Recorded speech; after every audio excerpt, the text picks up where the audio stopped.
C'est l'équipe africaine la plus expérimentée dans l'histoire de la Coupe du monde féminine. Le Nigeria a participé à toutes les éditions depuis le premier tournoi en 1991. Les Super Falcons, comme on les appelle, ont atteint 2 fois les phases à élimination directe. Un quart de finale en 1999 reste la meilleure performance jamais réalisée par une équipe africaine.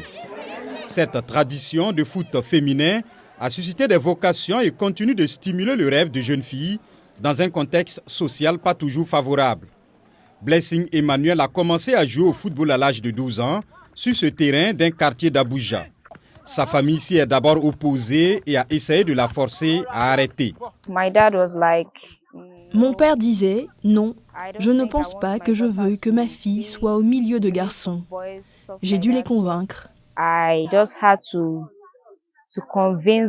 Emmanuel a par la suite rejoint le Niger Rattles Football et a eu le privilège de participer avec l'équipe nationale nigériane des moins de 17 ans au mondial de sa catégorie l'année dernière en Inde.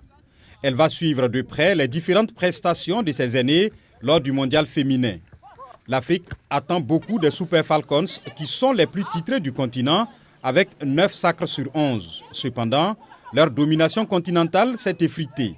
Elles ont terminé à la 4e place de la dernière CAN.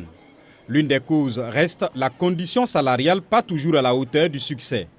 Les joueuses affirment qu'elles sont souvent mal rémunérées par rapport à leurs homologues masculins et réclament l'égalité des salaires.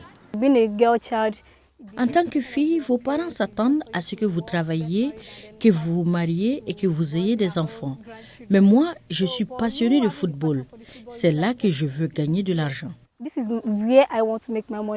Les supporters craignent que ces différends ne sapent le moral des troupes lors du tournoi, mais la Fédération nigériane de football a promis de se pencher sur la question. L'entraîneur adjoint des Super Falcons, Sani Oudou, pense que la parité sera atteinte. Ils veulent voir si ce que l'homme obtient et ce que la femme obtiendra aussi, mais cela prendra du temps. En mars, la FIFA a annoncé que chaque joueuse de la Coupe du monde féminine recevrait 30 000 $. Les joueuses de l'équipe gagnante recevront chacune jusqu'à 270 000 $. Le voyage en vaut donc la peine pour les Super Falcons.